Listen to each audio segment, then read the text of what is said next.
नमस्कार दोस्तों, स्वागत है आप सभी का हमारे YouTube चैनल सिलेक्शन वे पर।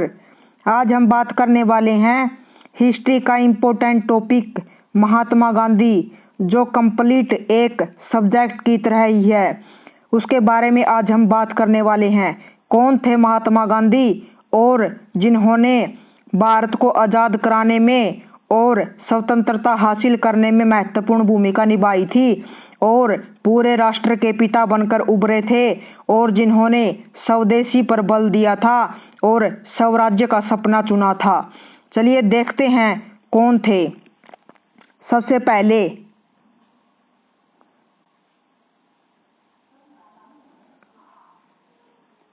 इन्हें क्या कहा जाता है? एक व्यक्ति एक आंदोलन एक महात्मा।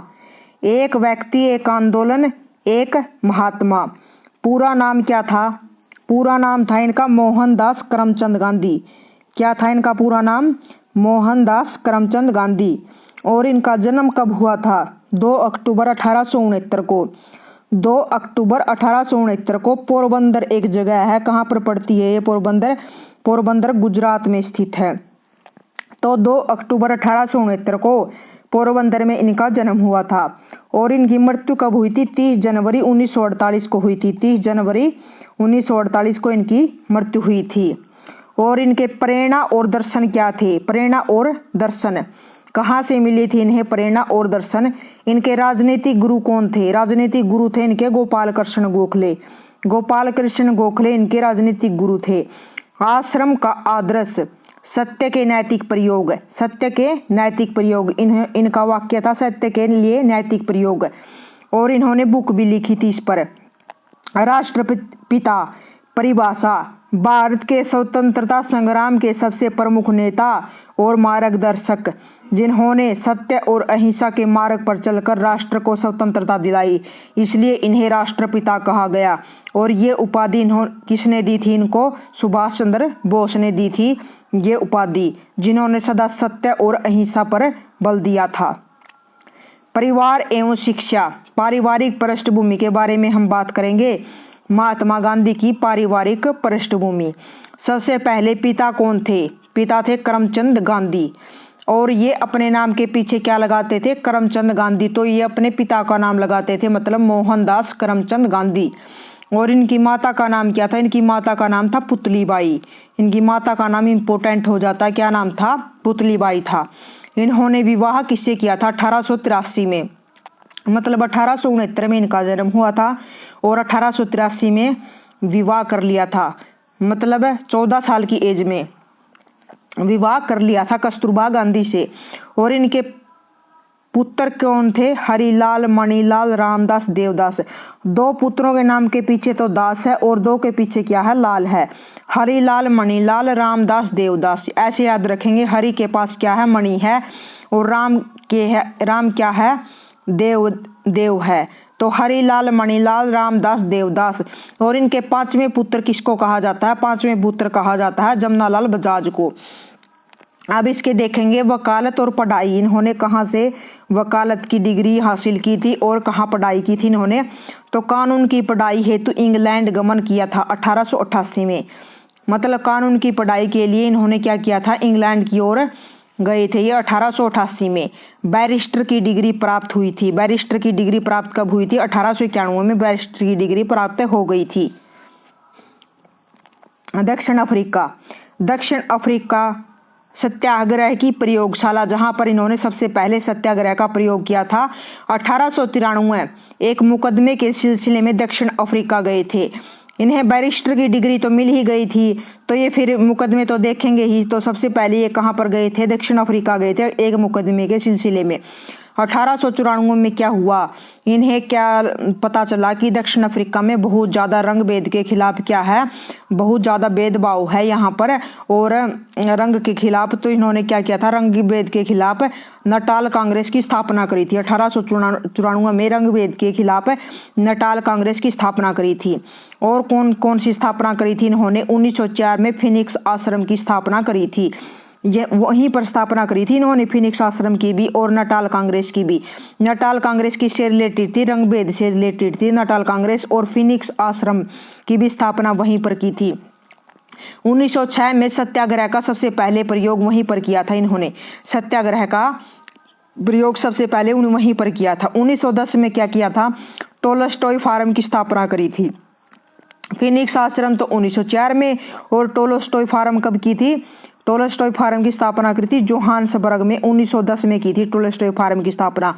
फिनिक्स आश्रम की स्थापना 1904 में, 1910 में टोलस्टॉय फार्म की स्थापना। और सत्याग्रह का सबसे पहले प्रयोग कहाँ पर किया गया था?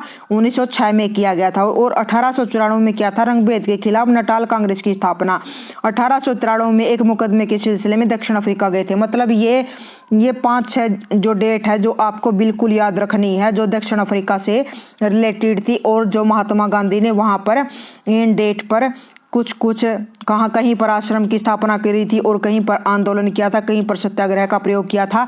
तो ये आपको एग्जैक्ट डेट याद रखनी है। आगे है महानायक का भारत आगमन।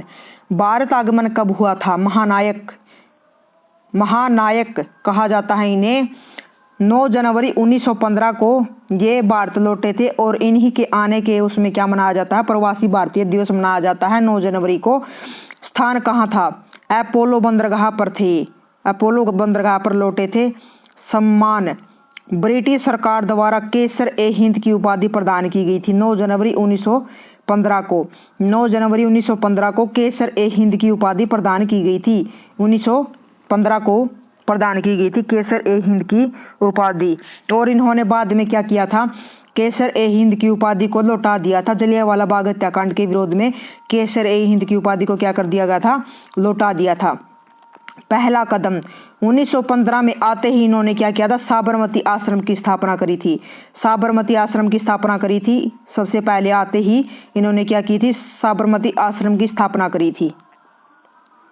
आगे है एक लाइन में पूरी लाइफ याद। 2 अक्टूबर को जन्म हुआ था, 12 मार्च चला, 6 अप्रैल नमक, 8 अगस्त बगाया, 30 जनवरी अमर हुआ।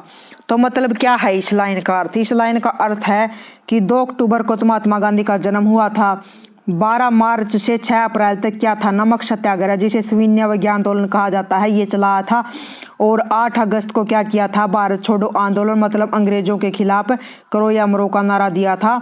और 30 जनवरी को क्या हुआ था? अमर हो गए थे, मतलब 30 जनवरी 1948 को। ऐसे महान नायक को अमर ही कहा जाएगा। तो 2 अक्टूबर 1869 को जन्म हुआ था। 2 अक्टूबर इक्वल टू गांधी जयंती। 2 अक्टूबर को क्या मनाई जाती है? गांधी जयंती मनाई जाती है। आजादी से पहले जन्म, 2 उंगली चश्मा। तो मतलब ये इनकी ट्रिक दे रखी है।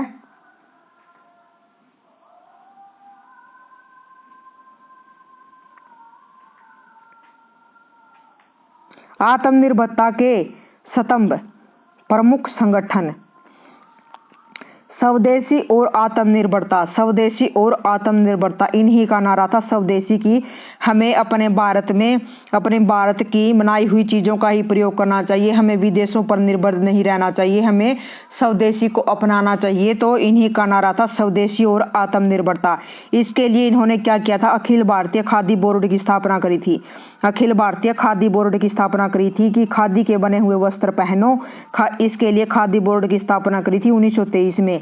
और चरखा चलाया था, मतलब क्या किया था? कपड़े के बनाने के लिए चरखा संघ की स्थापना करी थी 23 सितंबर 1925 को। 23 सितंबर 1925 को। और एक कांग्रेस के अधिवेशन में इन्होंने भाग लिया था, उसका क्या नाम है जो बार बार पूछा जाता है? 1924 का। 1924 के बेलगांव अधिवेशन के अध्यक्ष बने थे ये महात्मा गांधी। और ये जगह कहाँ पर पड़ती है? ये कर्नाटक में पड़ती है। राजनीतिक मंच, कांग्रेस अधिवेशन में प्रथम बार शामिल की बात हो जाए तो 1901 ईस्वी के कलकत्ता अधिवेशन में शामिल हुए थे। और जो 1924 के बेलगांव अधिवेशन था उसके अध्यक्ष बने थे। कलम की शक्ति, पुस्तकें एवं समाचार पत्र, मतलब अपनी कलम के द्वारा इन्होंने कौन कौन से समाचार पत्र, पत्रिकाएं और पुस्तकें लिखी थथी, बहुत ज़्यादा इम्पोर्टेंट हो जाता है। प्रमुख समाचार पत्र ग्रीन पैम्फलेट 1896 की बात है, राजकोट में लिखा था ग्रीन पैम्फलेट नाम का समाचार पत्र। इंडियन ओपिनियन 1903 में दक्षिण अफ्रीका में लिखा था। यंग इंडिया 1919 में और हरिजन 1932 में। हरिजन कब लिखा था? 1932 में, यंग इंडिया 1919 में, इंडियन ओपिनियन 1903 में और ग्रीन पैम्फलेट 1896 में राजकोट में। प्रमुख पुस्तकें कौन कौन सी थी? हिंद स्वराज 1909 प्रमुख इंपोर्टेंट पुस्तक है। सत्य के नैतिक प्रयोग आत्मकथा, सत्य के लिए प्रयोग। माई एक्सपेरिमेंट विद ट्रूथ, इसे ये भी कहा जाता है कि माई एक्सपेरिमेंट विद ट्रूथ, मतलब सत्य के लिए मेरे प्रयोग, सत्य के लिए, सत्य को पाने के लिए मैंने कौन कौन से प्रयोग किए, सत्य के लिए मेरे प्रयोग। और हिंद स्वराज 1909 में अनासक्ति योग गीता माता, ये भी इनकी प्रमुख पुस्तक है। राष्ट्रपिता की विरासत प्रमुख सिद्धांत कौन कौन से दिए थे इन्होंने भारत को चलने के लिए प्रेरित किया था? सबसे पहले सत्य। उनके जीवन का सर्वोच्च सिद्धांत था कि सदा सत्य बोलो, सदा सत्य बोलो। अहिंसा परिवर्तन का सबसे शक्तिशाली हथियार। अहिंसा का मतलब है कि कितनी भी कठोर परिस्थिति हो, इसमें हिंसा नहीं होनी चाहिए, व्यक्ति में हिंसा नहीं होनी चाहिए। इन्होंने क्या किया था? अहिंसा के बल पर क्या किया था?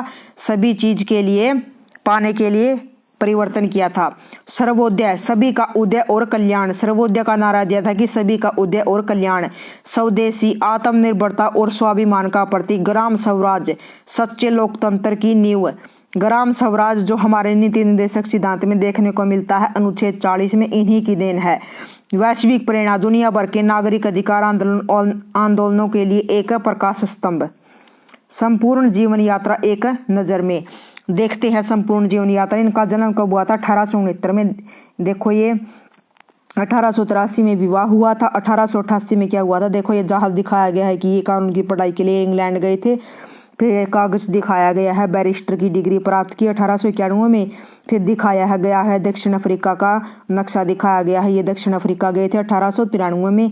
नाटाल कांग्रेस की स्थापना करी थी 1894 में। 1901 में कांग्रेस अधिवेशन में प्रथम बार शामिल हुए थे। 1906 में क्या किया था? सत्याग्रह का पहली बार प्रयोग किया गया था। अगर ये पूछा जाएगी सत्याग्रह का पहली बार प्रयोग भारत में कब किया गया था, तो 1917 में किया गया था, चंपारण के आंदोलन में।